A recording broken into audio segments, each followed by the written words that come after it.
이렇게 사연을 적게 되네요. 지나간 연인에 대한 소식을 들었거든요. 지금으로부터 2년 전 저는 사랑했던 남자친구와 파혼을 했습니다. 당시 제 나이 31살이었습니다. 파혼을 하게 되었던 이유는 시부모님 되실 분들의 과도한 요구사항 때문이었어요. 몇 년 전 지방에서 사촌오빠의 결혼식이 있었습니다. 평소라면 부모님만 참석했을 자리였지만 그날따라 부모님께 일이 생겨서 제가 대신 참석해야만 했습니다. 마침 저도 회사 출장차 근처 지역에 있었기 때문에 어려운 일도 아니었고요. 얼굴만 비추고 축의금만 전달하려고 했다가 작은 할머님 눈에 띈 탓에 잘 모르는 친척 어른들께도 안부를 여쭤야만 했어요. 솔직히 제가 낯도 많이 가리고 넉살이 좋은 편은 아니라서 어색하고 불편하긴 했지만 부모님 얼굴에 행여 먹칠을 하진 않을까 걱정스러워 최대한 예의 바른 모습으로 조신하게 인사를 드렸지요. 그런데 이런 제 모습을 다들 좋게 봐주셨나 봅니다. 친척 어른 중 한 분께서 당신 아는 사람의 아들과 저를 이어주고 싶다며 며칠 뒤 연락을 해오신 거예요. 저에게나 저희 부모님에게나 낯설게 느껴질 만큼 먼 친척분이셨지만 조부모님과는 또 그런대로 가깝게 지내시는 분이라 거절하기도 어려운 자리였어요. 어머니께선 어르신 체면 살려드린다 생각하고 얌전히 나갔다 오라고 하셨지만 전 영 내키지 않았습니다. 하지만 제가 딱히 싫다고 할 수도 없는 자리였네요. 약속 장소는 서울 강남의 모호텔 1층에 위치한 카페였습니다. 쑥스러운 말이지만 호텔 카페는 그때 처음 가봤어요. 누군가 저쪽에서 저를 보고 반갑다는 듯이 손을 흔들었습니다. 반면에 저도 모르게 살짝 고개를 숙이며 목례를 했네요. 그 남자, 그러니까 친척 어른이 소개해주기로 한 사람이었습니다. 자리에 앉으니 자기는 이미 시켰는데 뭘 마시겠냐면서 메뉴판을 제 앞으로 내밀더라고요. 아메리카노 한 잔에 15,000원이라는 가격을 보고 솔직히 좀 놀라긴 했지만 최대한 티를 내지 않으면서 다른 메뉴도 찬찬히 훑어봤습니다. 솔직히 호텔 카페니까 당연히 비싸겠다는 생각은 했지만 많이 놀라긴 했어요. 당시 제가 다니던 회사 근처 식당들 점심 식사가 보통 5,000원 정도였거든요. 게다가 전 그마저도 아끼려고 도시락을 챙겨 다니기도 했으니 놀랄 수밖에요. 돈 이야기가 나와 말인데 제 배경에 대해서 조금만 이야기해보자면 제가 초등학생일 때 아버지가 실직을 하셨어요. 저희 아버지뿐만 아니라 당시 많은 아버지들이 직장을 잃던 시기였습니다.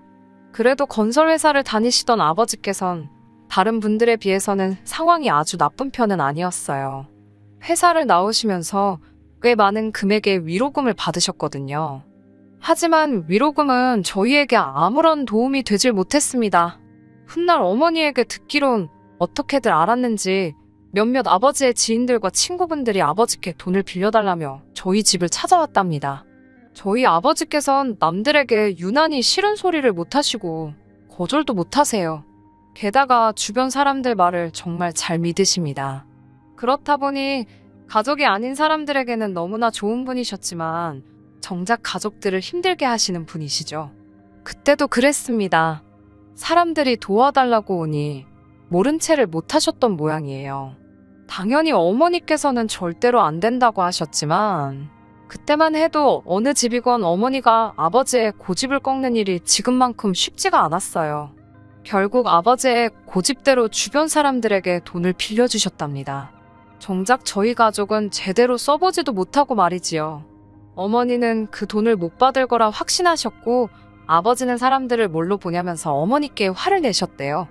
그 싸움이 몇 번이고 반복되었고 결론은 어머니 말씀이 옳았습니다.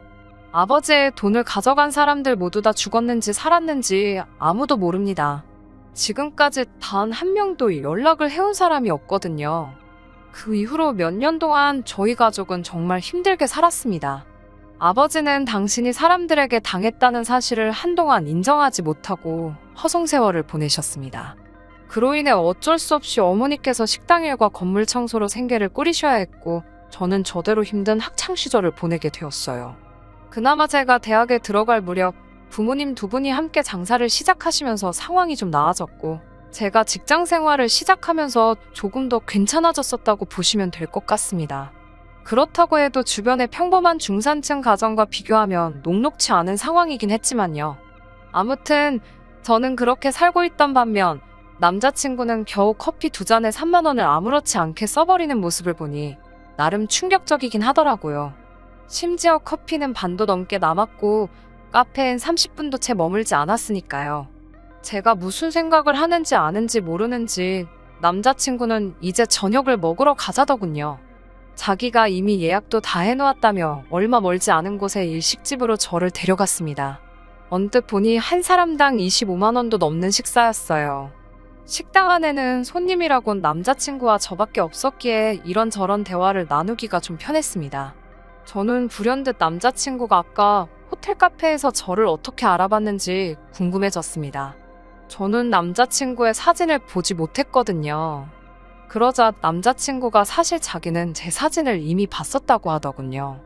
결혼식 때 찍은 단체 사진에서 저를 보고 자기가 다리를 놔달라고 했답니다. 그제서야 왜 저를 잘 알지도 못하는 먼 친척어른께서 다리를 놔주신 건지 조금은 납득이 가더라고요. 그러면서 남자친구가 자기 집안 이야기를 꺼냈습니다. 남자친구 아버님께서는 부동산 임대업을 꽤 크게 하고 계시고 자기도 곧 그 일을 물려받을 거라면서 지금은 그 부동산들을 관리하는 일을 하고 있다고요. 그러면서 어느 지역에 어떤 부동산이 있는지 이야기를 하는데 솔직히 귀에 들어오지 않았습니다. 여러 가지 감정이 교차했거든요. 좀 전까지는 나름 호감도 느껴졌고 어쩌면 잘 될지도 모르겠다는 생각도 들었었는데 갑자기 왠지 모를 주눅이 들었어요. 어쩌면 제가 스스로에게 자격지심이 있었는지도 모르겠습니다. 당시 제가 좋은 직장을 다니고 있긴 했지만 남자친구의 조건에 비하면 한없이 초라하게만 느껴졌거든요. 남자친구에 대해서 알게 될수록 얼마나 부담스럽던지 식사를 제대로 즐길 수도 없었고 대화에 제대로 집중도 되지 않았습니다. 남자친구는 뭐가 그리 좋은지 저를 보고 생글생글 웃는데 저는 마음이 너무 불편했어요.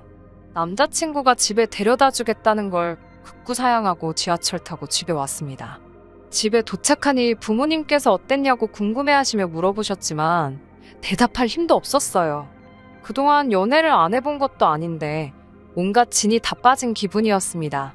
들으시는 분들께선 겨우 비싼 커피 한 잔에 밥 한 끼 얻어먹었다고 뭘 그렇게 오버하냐 하실 수도 있지만 솔직히 잘생기고 조건도 좋은 남자가 저한테 적극적으로 다가오기까지 하니 왠지 정말 공주가 된 기분이었거든요.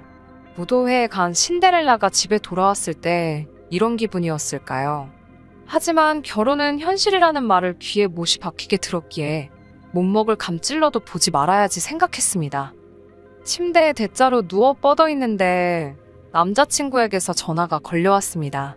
남자친구는 저에게 잘 도착했냐며 다음에 또 만나고 싶다고 하더군요. 전에 TV에서도 소개됐던 비싼 레스토랑을 말하면서 같이 가자길래 이번엔 제가 장소를 정하겠다 했습니다. 그리고는 제가 다니는 회사에서 얼마 떨어지지 않은 곳에 위치한 프랜차이즈 아이스크림 가게로 오라고 했어요. 남자친구의 애프터 신청 자체는 너무 반가웠지만 확실히 제 의사를 전달하려면 제가 편한 장소로 가야겠더라고요. 그렇게 이틀 뒤 남자친구를 만났습니다. 남자친구는 보고 싶었다며 지난번보다 훨씬 적극적으로 저에게 다가왔습니다.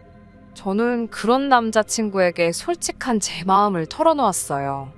다리를 놔주신 저희 친척어르신께 들었는지 모르겠지만 나는 당신처럼 잘 사는 집딸이 아니라고요. 지금 비록 좋은 직장을 다니고는 있지만 매달 얼마씩 부모님께 생활비도 드려야 하고 앞으로도 계속 도와드려야 할지도 모른다고요. 연애도 남자한테 전적으로 의지하고 싶지 않은데 당신과 나는 차이가 너무 나기 때문에 내가 당신을 위해 해줄 수 있는 게 없을 것 같다고 허심탄회하게 털어놓았습니다. 마지막으로 나는 분수에 넘치는 것을 욕심내는 사람이 아니니까 당신은 당신한테 어울리는 여자를 만나라고요. 제 진심이 통한 걸까요? 제 이야기를 듣던 남자친구는 그런 저를 한참 물끄러미 쳐다보더니 정말 자기가 사람을 제대로 본 것 같답니다. 지난번에도 좋은 사람이라는 걸 느꼈지만 오늘 이야기를 듣고 나니 정말 심성이 고운 사람인 것 같다면서 자기가 찾던 이상형이 맞는 것 같다고 정말 진지하게 만나보고 싶다고 하더군요. 어쩐지 남자친구도 이번에는 지난번과 달리 태도가 한층 심각해진 것 같았습니다. 저는 남자친구에게 그럼 생각해 볼 시간을 달라고 했어요. 남자친구는 너무 오래 기다리게 하지는 말라면서 저를 집에 데려다 주었습니다. 며칠간 고민 끝에 헤어질 때 헤어지더라도 한번 사귀어보는 쪽으로 결심했습니다. 남녀 사이라는 게 어떻게 될지는 사귀어보지 않으면 모르는 일이니까요. 적어도 저는 제 속내를 숨김없이 보여주었으니 속된 말로 꿀릴 것 없다는 심정이었습니다. 솔직히 부모님의 가난은 제가 어떻게 할 수 없는 일이기도 했고요. 그렇게 저희는 연인 사이가 되었습니다. 그리고 사귄 지 고작 몇 달 지나자마자 남자친구는 저를 자기 부모님에게 소개하고 싶어 안달이었어요. 하루빨리 눈도장 찍고 결혼 승낙을 받고 싶다고 했습니다. 하지만 저는 솔직히 걱정도 되고 두려운 마음도 있었기에 조심스러웠어요. 남자친구와 시작할 때는 젊은 남녀로서 솔직하게 터놓을 수 있었지만 어른들을 대하는 건 또 다른 문제였으니까요. 행여나 당신들의 잘난 아들한테 빌붙는 그런 여자로 저를 보시진 않을지 별의 별 걱정이 다 되더라고요. 아마 제가 남자친구를 그만큼 많이 좋아했기 때문이었을 거예요. 결국 사귄 지 6개월 만에 남자친구의 부모님을 만나게 되었습니다. 처음으로 남자친구 집에 갔던 날이기도 하고요. 아무것도 사오지 말라는 말씀이 있기는 했지만 그래도 빈손으로 가기는 뭐해서 식사 후에 먹을 만한 디저트로 백화점에서 파는 케이크를 사갔습니다. 남자친구의 집은 연예인들이 살 것 같은 고급스러운 아파트였어요. 남자친구의 아버님은 풍채가 좋으시고 호탕하신 분이셨어요. 어머님께서는 약간은 차가워 보이는 눈매와 화려해 보이는 외모를 가지고 계셨습니다. 특히 어머님은 나긋나긋한 말투를 가지고 계셨지만 말수가 적으셨기 때문에 덩달아 저까지 더 조심스러워지더라고요. 사귀는 사람의 부모님을 만나는 건 살면서 처음이라 몹시 긴장되고 초조했습니다. 마치 가시방석에 앉아있는 기분이었어요. 게다가 느낌상 보아하니 두 분은 절 그다지 궁금해하지 않으셨는데 남자친구 혼자서 어지간히 저를 보여주고 싶어 했던 것 같더라고요. 그것도 모르고 온 제 자신이 한심하게 느껴지던 찰나에 어머님께서 저에 대해 이것저것 물어봐 주셔서 어찌나 감사했는지 모릅니다. 어머님은 제가 어디 학교를 나왔는지 어디 직장을 다니는지와 같은 기본적인 것들을 궁금해하셨어요. 제 생각이지만 어머님도 대화를 어떻게 이어나가야 할지 잘 모르셔서 저에 대해 아시면서도 물어보시는 것 같았습니다. 오히려 그런 게 인간적으로 보여 마음이 한결 편해지긴 하더라고요. 어머님께서는 당신 아들과 잘 만나줘서 고맙다며 부모님은 뭐 하시는 분들이냐고 물어보셨습니다. 제가 대답을 하려는데 남자친구가 저를 가로막으며 작은 사업을 하신다고 대답하더라고요. 제가 의아한 눈빛으로 남자친구를 쳐다보자 남자친구가 눈빛으로 마치 자기가 알아서 하겠다는 듯한 사인을 보내더니 사업하신다며 말을 돌리려고 들더라고요. 그냥 넘어갈 수도 있었겠지만 저는 그러고 싶지 않았습니다. 작은 거짓말이 눈덩이처럼 불어나면 얼마나 수습하기가 어려운지 주변에서 너무나 많이 봤기 때문이에요. 저는 어머님께 사업이 아니라 장사를 하신다고 솔직히 말씀드렸습니다. 남자친구가 제가 좋은 점수를 받았으면 싶어서 예쁘게 포장을 해주려고 그랬나 보다고요. 두 분이서 장사하신 지 이제 몇 년 안 되셨다고 설명했습니다. 그러자 어머님의 반응이 약간 떨떠름했습니다. 어머님께서는 어떤 장사인지 꼬치꼬치 물어보셨어요. 과일 장사라고 말씀드리니 어디서 하시는지, 한 달에 매상은 얼마나 되는지와 같은 구체적인 것들을 물어보셨습니다. 그렇게까지 구체적으로 물어보실 줄은 몰랐기에 솔직히 많이 당황스러웠던 것이 사실입니다. 그리고 솔직히 물론 남자친구 부모님께서 돈이 많으신 건 알고 있었지만 단 한 번도 그 돈이 어떻게 얼마나 많은 건지 제가 알아야겠다는 생각도 알고 싶다는 생각도 해본 적이 없었기에 어머님의 질문 공세가 불편했던 것도 사실이에요. 하지만 어찌됐건 제가 사랑하는 남자친구의 어머님이셨으니 잘 보이고 싶었기에 최대한 아는 선에서 성의껏 대답해 드렸습니다. 그 이후로도 몇 차례 남자친구 부모님과 만나 식사도 하고 커피도 마시고 왕래를 하며 지냈습니다. 이따금씩 어머님이 갑자기 호출을 하시는 일도 있었지만 저를 며느리감으로 인정하셨기 때문에 그러시는 거라고 생각했습니다. 물론 항상 기분이 유쾌하기만 했던 것은 아닙니다. 한 번은 어머님께서 친구분들과 시외로 바람을 쐬러 가고 싶다며 같이 가줄 수 있냐고 물어보셨습니다. 며느리가 운전하는 차 한번 타보고 싶으시다면서요. 저는 회사에 휴가까지 내고 어머님과 친구분들을 모시고 갔어요. 그때는 정말 며느리로서 인정받은 느낌이었습니다. 하지만 막상 도착하니 어머님께서는 당신들끼리 할 이야기가 있다며 저는 다른 테이블에서 식사를 하라고 하셨습니다. 그 자리에서는 기분 나쁘다는 생각조차 못했는데 집에 돌아와 곰곰이 생각해보니 어머님을 포함한 5분 중 그 누구도 저에게 거의 말을 걸지 않았다는 걸 깨달았습니다. 그리고 다른 분들께 저를 제대로 소개하지 않으셨다는 것도 깨달았어요. 하지만 그럼에도 불구하고 애써 스스로 어머님께 사정이 있으셨을 거라고 생각했습니다. 돌이켜보면 번번이 그런 식이었어요. 그래놓고 어머님은 항상 우리 며느리감은 순해서 좋다, 착해서 좋다는 말을 입에 달고 사셨습니다. 그런 가짜 칭찬에 속아 넘어간 저는 바보처럼 남자친구 부모님과 잘 지내고 있다고 믿었고요. 그러다 어머님으로부터 말도 안 되는 제안을 받게 되면서 정신을 차리게 되었네요. 정말이지 어찌 보면 어머님이 저를 살려주신 게 맞네요.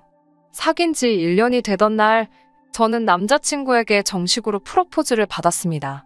여자라면 한 번쯤 꿈꿔봤을 법한 그런 로맨틱한 프로포즈였어요. 언젠가 이런 날이 올 줄 알았기 때문에 당연히 기쁜 마음으로 프로포즈를 받아들였습니다. 저희 부모님도 정말 기뻐하셨어요. 당신들이 주지 못한 편안하고 안락한 삶을 남자친구가 가져다 줄 거라 생각하셨던 모양이에요. 남자친구에게 몇 번이고 고맙고 잘 부탁한다 하셨습니다. 이제 제 인생에는 정말 꽃길만 있을 줄 알았어요. 상견례를 앞두고 하루는 어머님께서 퇴근길에 집에 좀 들리라고 하시더군요. 평소에도 가끔 있던 일이라서 크게 신경 쓰지는 않았어요. 집에 도착하니 아버님도 계셨고 남자친구도 있었습니다. 어머님께서는 저에게 기분 나빠하지 말고 들으라며 어떤 서류 한 장을 꺼내 보이셨습니다. 요새는 결혼 전에 건강검진도 하고 이런저런 것들을 많이 확인하는 건 저도 들어봤을 거라며 계속 돌려서 뭔가를 설명하려고 하셨습니다. 그러자 보다 못한 아버님께서 서류를 건네주시며 저더러 대충 읽어보고 이름 쓰고 지장 찍고 사인하라고 하시더군요. 뭔가 하고 들여다보다가 첫 줄에 적힌 위자료 청구 포기각서라는 글자를 보고 저는 깜짝 놀랐습니다. 남자친구도 제 놀란 표정을 봤는지 원망스러운 표정으로 어머님과 아버님을 보면서 꼭 이렇게까지 해야 하냐며 한숨을 쉬더라군요. 서류를 읽어보니 한마디로 이혼할 때 이혼 사유에 관계없이 위자료를 청구하지 말라는 내용이었습니다. 아버님이 하신다는 말씀이 남자가 사업을 하다 보면 이런저런 구설수에 휘말릴 수도 있는데 그런 거 하나라도 꼬투리 잡아서 제가 이혼이라도 한다고 들면 서로 머리 복잡해진답니다. 따라서 그런 걸 미연에 방지하고자 작성해놓는 서류니까 너무 크게 신경 쓰지 않아도 된답니다. 제가 무슨 말도 안 되는 소리냐고. 제가 물론 남자친구를 믿지만 그래도 사람 일이라는 건 모르는 건데 제가 어떻게 이런 서류에 사인을 하느냐고 받아쳤습니다. 그러자 이번엔 어머님께서 저더러 너 혹시 우리 집에 돈 보고 시집 오는 거냐고 물으셨어요. 당연히 돈 보고 오는 건 아니지만 막말로 남자친구가 바람이라도 피거나 어디서 자식이라도 나오면 어떻게 제가 맨몸으로 나가겠냐고 물었더니 저더러 그런 생각도 하고 사냐면서 무섭답니다. 옆에 있던 남자친구도 저더러 무슨 말도 안 되는 소리를 하냐면서 쓸데없는 소리 하지 말고 그냥 서류에 부모님 말씀대로 이름 쓰고 지장만 찍으래요. 이혼 안 하고 평생 행복하게 살면 문제가 될 일이 아니라고요. 아무리 생각해도 이유가 어떻게 됐건 저 혼자 말도 안 되는 서류에 사인을 해주는 건 억울한 생각이 들었습니다. 그러다 불현듯 어디선가 봤던 바람핀 남편이 아내에게 써줬다는 반성문이 생각이 났어요. 거기에서 차가 나요. 저도 남자친구에게 그러면 불륜 책임 각서를 써달라고 했습니다. 만에 하나 사업을 핑계로 불륜 시 저에게 위자료로 얼마를 지급할 것인지 정확히 명시해서 이름 적고 지장 찍어 달라고요. 그러자 이번엔 남자친구 부모님께서 하지도 않을 불륜에 대해서 왜 각서를 적어달라냐며 저더러 억지 좀 쓰지 말라더군요. 그러더니 어머님께선 저를 달래듯 말씀하시기를 제가 없는 집 딸임에도 불구하고 며느리로 들이기로 한 건 바로 제 성품 때문이라 하셨습니다. 고분고분하고 싫은 소리 안 하는 게 너무 마음에 들었답니다. 있는 집 딸들은 자기 주장이 너무 강하고 되바라져서 다루기가 힘든데 저는 시키는 대로 따라오니 너무 편했답니다. 그런데 갑자기 왜 이러는 거냐면서 일 복잡하게 만들지 말고 얼른 이름 적으라며 저를 달래시는데 그제서야 알겠더라고요. 저를 하나의 인격이 아니라 말 잘 듣는 강아지나 식모 같은 존재로 생각했다는 거려. 옆에 있던 남자친구도 저를 향해 한다는 소리가 평소엔 착한 사람인데 오늘 왜 이러는지 모르겠다면서 빨리 부모님이 시키는 대로 하라는데 정말 미칠 것만 같았습니다. 그동안 이 가족들이 저를 어떻게 생각한 건지 제가 얼마나 등신같이 군 건지 알겠더라고요. 제가 이 집에 팔려오는 것 같아서 기분이 너무 더러웠어요. 마음 같아선 욕이라도 퍼부어주고 싶었지만 차마 그러지는 못하고 남자친구에게 헤어지자고만 했습니다. 대신 평생 자기 부모님을 원망이나 했으면 좋겠다는 악의를 가득 담아서 네 부모 때문에 헤어지는 거라고 확인시켜 주었습니다. 남자친구 부모님께도 어디서 얼마나 거지 같은 결혼 생활만 보고 듣고 겪으셨길래 이딴 서류부터 작성하게 만드시면서 아들의 결혼 생활을 시작하게 하시는지 참 불쌍하시다 한마디 해드리고 그대로 그 집을 빠져나왔습니다. 그 이후로 남자친구에게 몇 차례 연락이 왔고 남자친구가 집 앞으로 찾아오기도 여러 번이었지만 이번만큼은 웬일인지 제 마음이 조금도 움직이지 않았습니다. 한 달쯤 지나서 친척 어르신이 연락을 해오셔서는 조심스레 남자친구의 안부를 전하시더군요. 상사병인지 뭔지 먹지도 자지도 못하고 누워만 있는다면서요. 그때는 제 마음이 살짝 흔들릴 뻔도 했지만 잘 참아냈습니다. 저희 부모님이 어르신께 소식을 전하시지 않으셨으면 좋겠다고 정중히 말씀을 드렸고요. 그러다 엊그제 자그만치 2년 만에 다시 그 사람의 소식을 듣게 되었습니다. 그 사람과 헤어지고 나서 저는 일만 하며 살았습니다. 덕분에 더 좋은 조건으로 이직을 하고 승진도 하여 그때보다 훨씬 나은 대우를 받으며 바쁘게 지내고 있었는데 그 사람은 완전히 망가졌더군요. 저와 헤어지고 얼마 지나지 않아 부모님의 권유로 비슷한 재력을 가진 여자와 결혼을 했나 봅니다. 그 여자에게는 그런 서류 같은 것도 받지 않았던 모양이에요. 그런데 얼마 지나지 않아 무슨 연유에서인지 이혼을 하게 되었는데 결혼 생활이 굉장히 짧았음에도 불구하고 위자료로 상당한 액수를 토해내야 했답니다. 게다가 아버님이 하시던 사업에서 탈세 사실이 발각되어 그 부분에서도 엄청난 과태료를 물게 되었고 여러 가지 일들이 있었나 봐요. 한때 그래도 연인이었던 사람이라 이런 소식을 들으면 가슴이 아플 줄 알았는데 아무렇지도 않은 걸 보니 사람 마음이 참 가벼운가 봐요. 아니면 제가 그때 받은 상처가 제 생각보다 훨씬 컸던 걸 수도 있고요.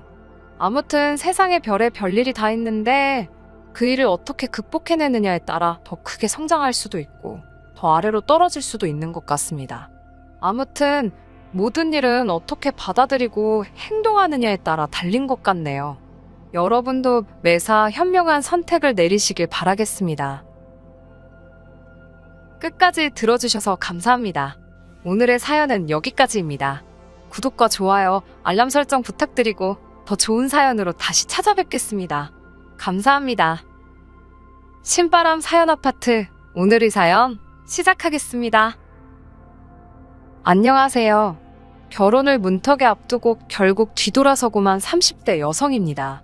그동안 이곳에서 많은 분들의 사연을 들으며 울고 웃었는데 그래서 용기를 내서 저도 한번 제가 오늘 사연의 주인공이 되어보려고 이렇게 저희 이야기를 적어봅니다. 저와 남자친구는 지인의 소개로 만났습니다. 정확히 말하자면 지인은 제가 아닌 제 친구와 남자친구를 소개시켜준 거였지요.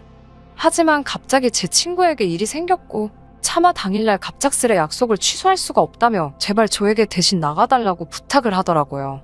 가서 밥이나 한 끼 얻어먹고 오라며 하도 부탁을 해대길래 어쩔 수 없이 나간 자리에서 그렇게 저는 지금의 남자친구를 만나게 되었습니다.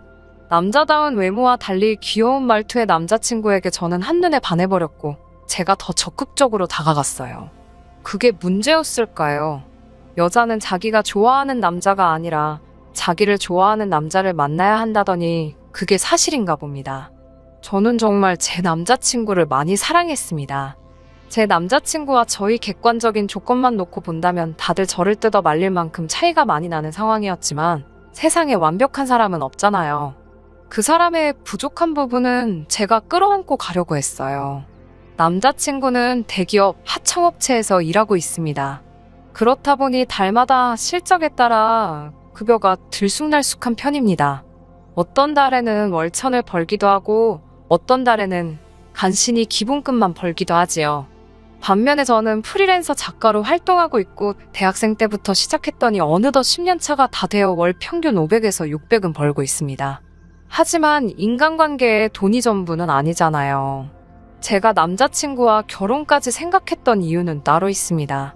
어디서부터 어떻게 시작해야 할지 모르겠지만 저는 부모님이 안 계십니다.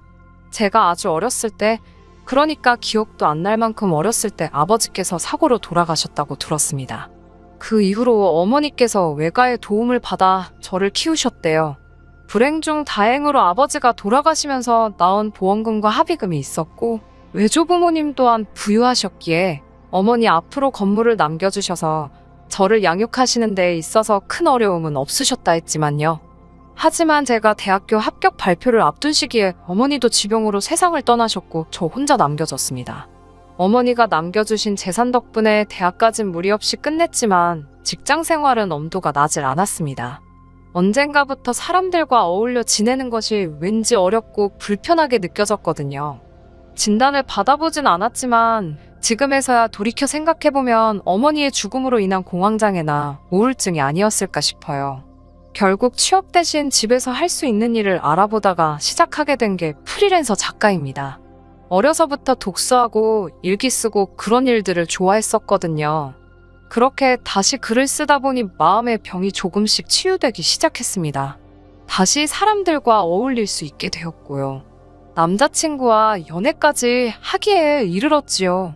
아무튼 다시 본론으로 돌아와서 이 모든 상처를 남자친구는 아무 일도 아니라는 듯 이해하고 안아주었기에 남자친구가 경제적으로 결혼할 준비가 미흡했음에도 불구하고 제가 안고 가려고 했습니다. 하지만 결국 그놈의 돈이 뭔지 돈 때문에 남자친구와 파혼을 하게 되었네요. 어머니가 저에게 남겨주신 건물은 3층짜리로 상가는 전부 10개 정도 들어올 수 있는데 공실이 2개이고 8개는 현재 계약 중입니다. 그중 6개가 10년 넘게 같은 분이 사용 중이시고요. 건물에 있는 공실 중 하나는 제가 작업실로 쓰고 있습니다. 당연히 남자친구는 연애 초반에 제가 건물이 있다는 사실을 몰랐습니다. 제가 말하지 않았으니까요. 하지만 소개팅 주선자였던 지인이 저와 남자친구가 사귄다는 사실을 알고 나선 남자친구에게 제가 얼마나 괜찮은 여자인지를 어필한답시고 제가 건물이 있다는 이야기를 말했다 했습니다. 거기에 아파트도 하나 있다고요.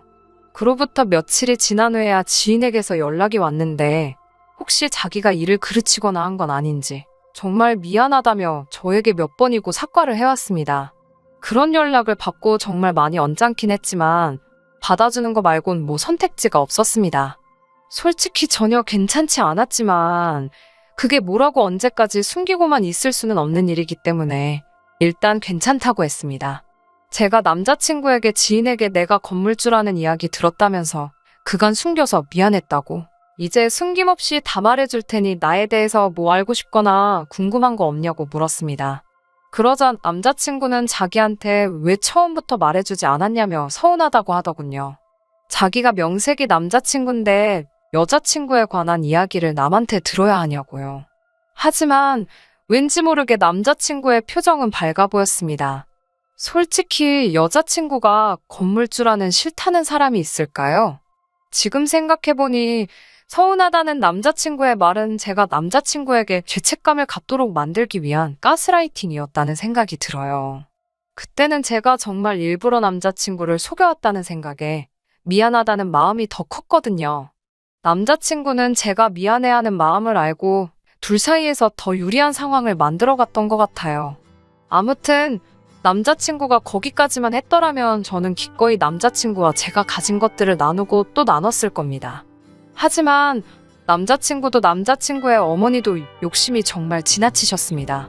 사귄 지 6개월이 채 되지 않은 시점에서 남자친구는 결혼 이야기를 꺼내기 시작했습니다. 자기 생각에는 저에겐 친정이랄 게 없으니 저만 오케이 하면 거칠 것 없이 결혼이 진행될 것 같았나 봅니다. 하지만 저는 최소한 2년 정도는 사귀어보고 결혼을 하고 싶었기 때문에 남자친구가 원하는 대답이 뭔지 알면서도 절대 해주지 않고 있었습니다. 그 와중에 남자친구가 자기 집에 인사를 가자고 하더라고요. 저는 우리가 비록 결혼 이야기를 나누고 있긴 하지만 정말 결혼을 할지 안 할지도 모르는 일인데 괜히 가서 정들고 싶지 않다고 무섭다고 솔직히 털어놓았습니다. 그러자 남자친구는 왜 처음부터 그렇게 부정적으로 생각하냐면서 일단 가족들도 만나보고 정도 들면 좋지 않겠냐며 어떻게든 저를 확신시키려 들었습니다. 결국 사귄 지 1년쯤 되었을 무렵 남자친구 집에 인사를 드리러 가게 되었습니다. 남자친구 부모님은 서울에서 벗어난 외곽에서 남자친구보다 6살 어린 여동생과 함께 살고 계셨습니다. 한눈에 봐도 지은 지 오래되어 보이는 복도식 아파트에 3사람이 살고 있었는데 방이 2개뿐이라 불편하겠다 싶더라고요. 집에 들어가 인사를 드리고 사간 과일과 고기를 꺼내놓으니 어머님께서는 건물도 있다더니 씀씀이는 별거 없네 하셨습니다. 그 말뜻이 제가 알뜰하네 뭐 이런 뜻이 아니라 말 그대로 사온 게 볼품없다는 식으로 비아냥 거리시는 말투였습니다. 그러더니 제가 입은 옷차림을 아래 위로 찬찬히 훑어보셨습니다. 옆에서 남자친구 여동생도 저를 물끄러미 보더니 언니 입은 옷이 혹시 어디 브랜드 거 아니냐고 묻더라고요.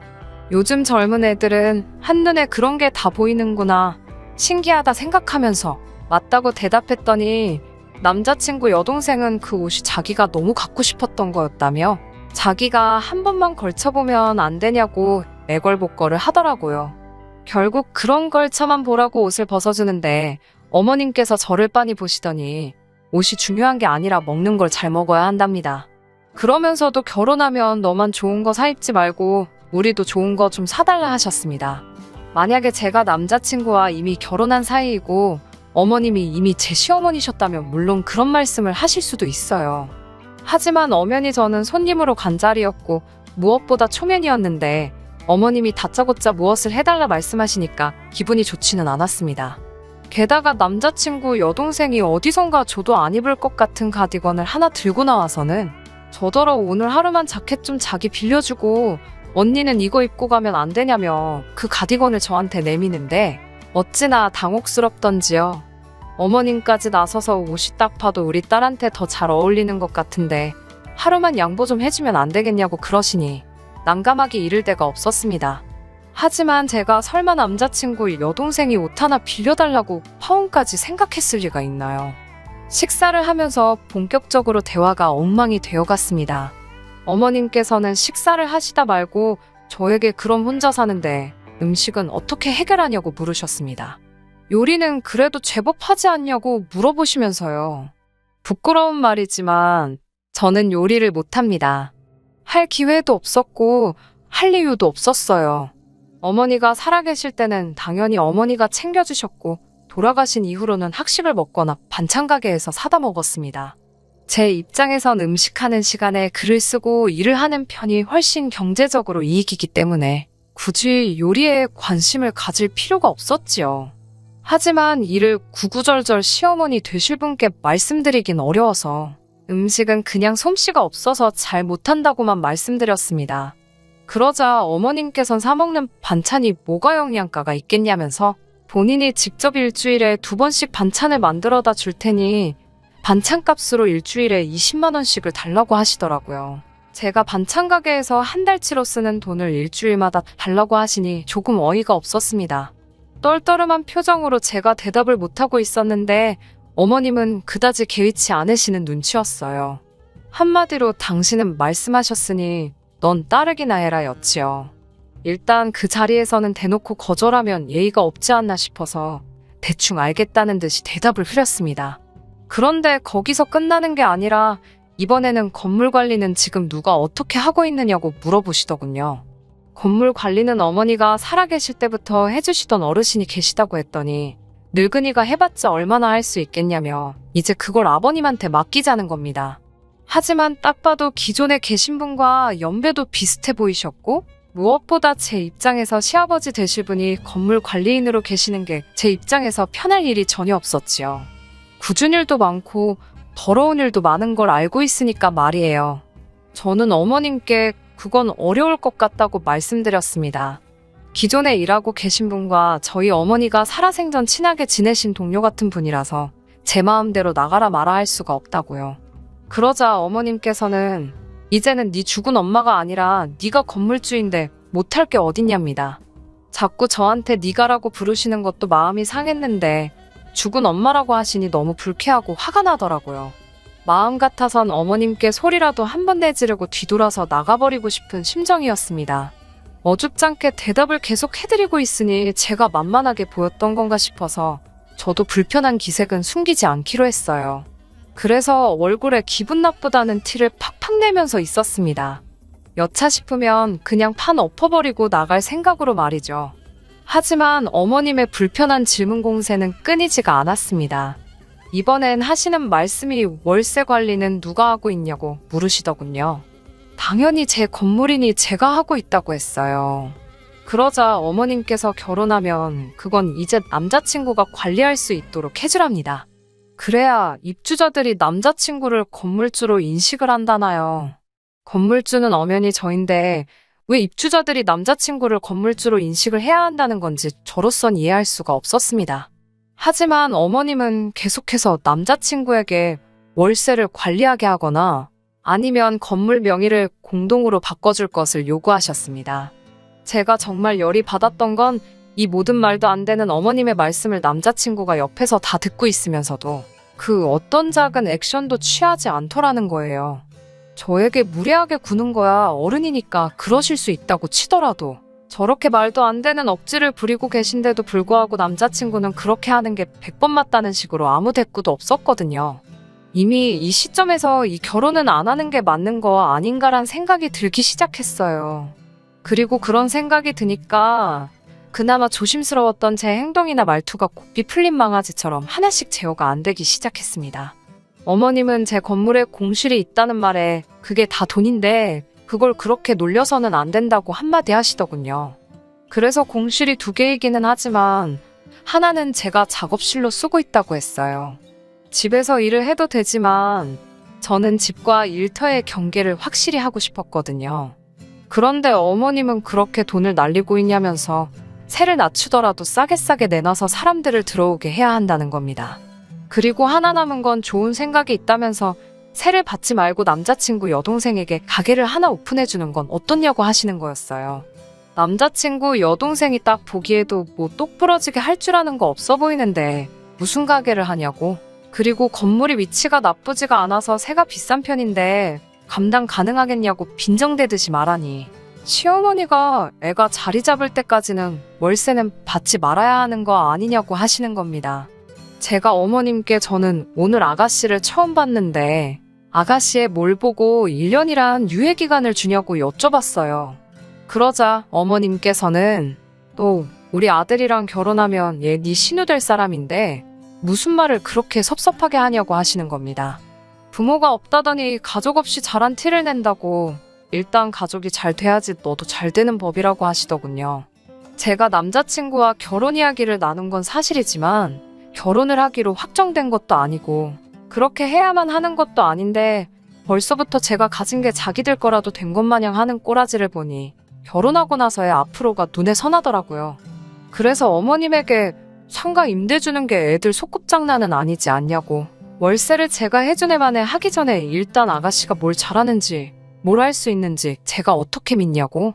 전 그 상가를 원한다면 믿음을 가질 수 있는 자료를 가져오라고 했습니다. 그러자 어머님 얼굴이 울그락불그락 거리더니 난리가 났습니다. 네가 뭔데 내 딸을 평가하려 드냐면서요.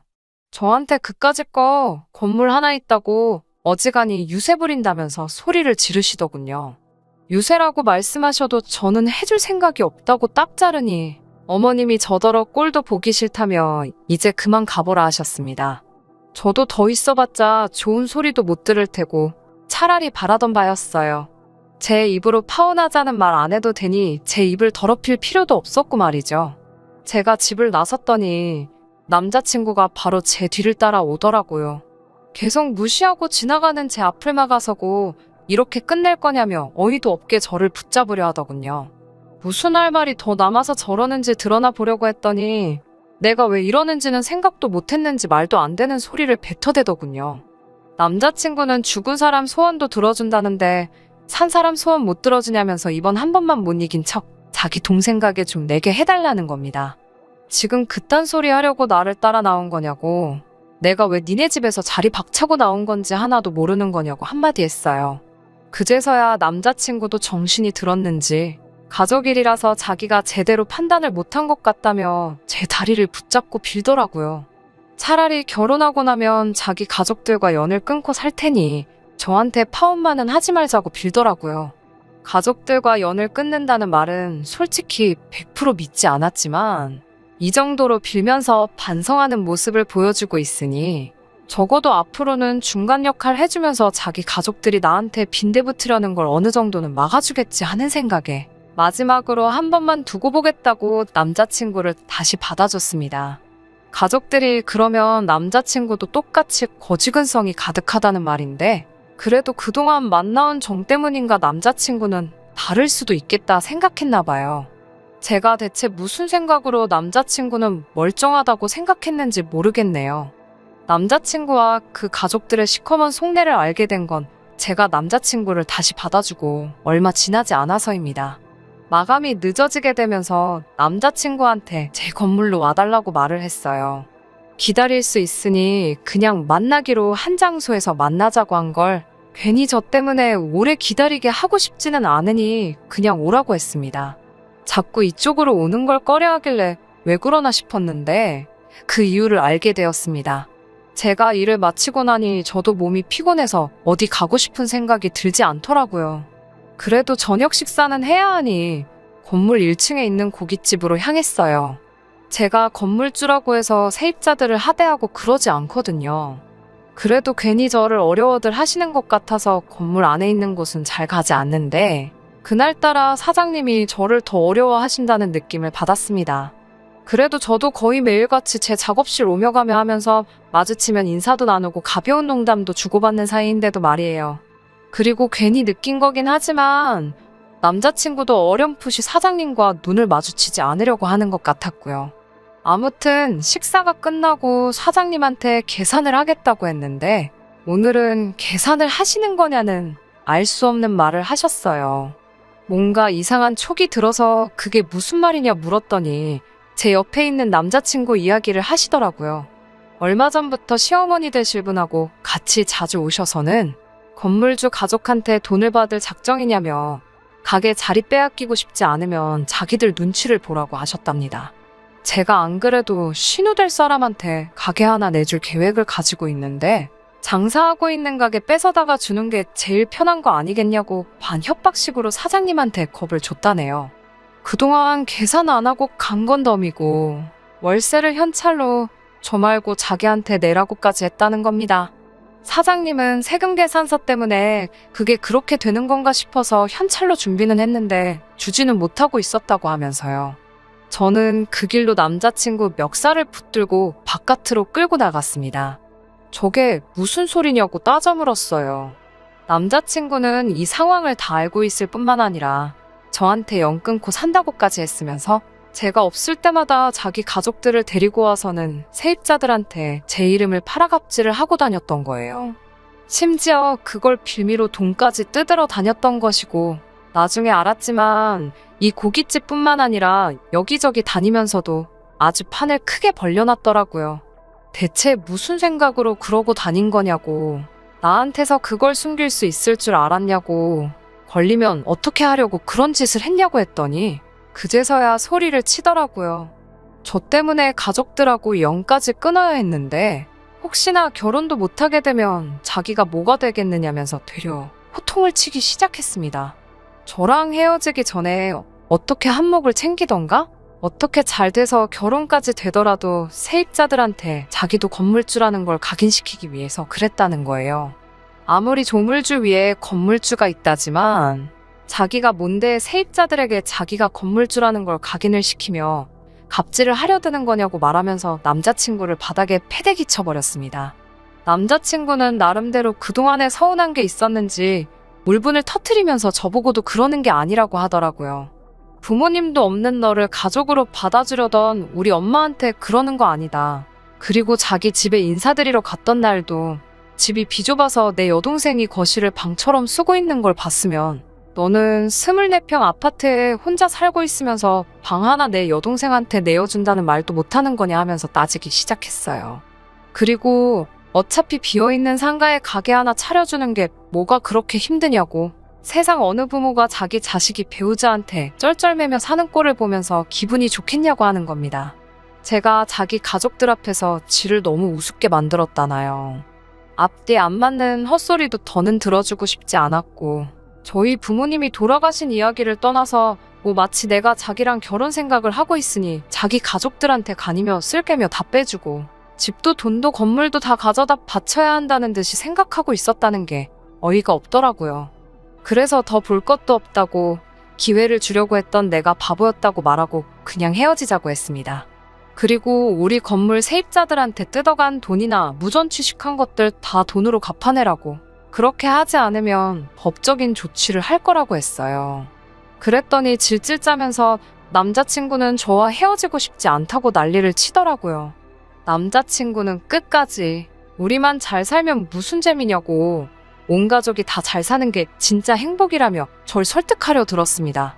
니네 가족이 잘 살게 되는 게 나랑 무슨 상관이냐고, 헛소리 좀 하지 말라고 일침을 가하고 길바닥에 나자빠진 남자친구를 뒤로하고 저는 집으로 돌아왔습니다. 그런데 헤어지고 얼마 지나지 않아서 소개팅을 주선했던 지인으로부터 충격적인 이야기를 들었습니다. 남자친구가 회사로부터 잘렸답니다. 듣자 하니 저랑 결혼하는 게 기정사실화 되었다 생각하고, 자기는 앞으로 건물주가 될 거라면서 일을 아주 건성으로 하다가 상사들 눈밖에 나서 잘리게 되었답니다. 자기가 잠시 마음이 콩밭에 가 있어서 그랬다며 한 번만 기회를 달라고 절절 빌었는데도 소용없다며 끌어내지기까지 했다니 볼만했겠더라고요. 그나마 남자친구 집에서 돈 몇 푼 벌어가는 건 남자친구 하나뿐이었는데, 그 거지 같은 집구석 기둥이 무너져 버렸으니 타들어간 재속 하나만큼은 덕분에 후련해졌네요. 아직도 저는 언젠가 저에게도 가족이 생길 거라고 믿습니다. 제가 가진 걸 탐내는 탐욕스러운 사람들 말고 그냥 평범하게 저에게 조건 없는 사랑과 관심을 주는 그런 가족 말이에요. 오늘따라 저를 떠난 가족들이 너무 그립습니다. 끝까지 들어주셔서 감사합니다. 오늘의 사연은 여기까지입니다. 구독과 좋아요, 알람 설정 부탁드리고 더 좋은 사연으로 다시 찾아뵙겠습니다. 감사합니다.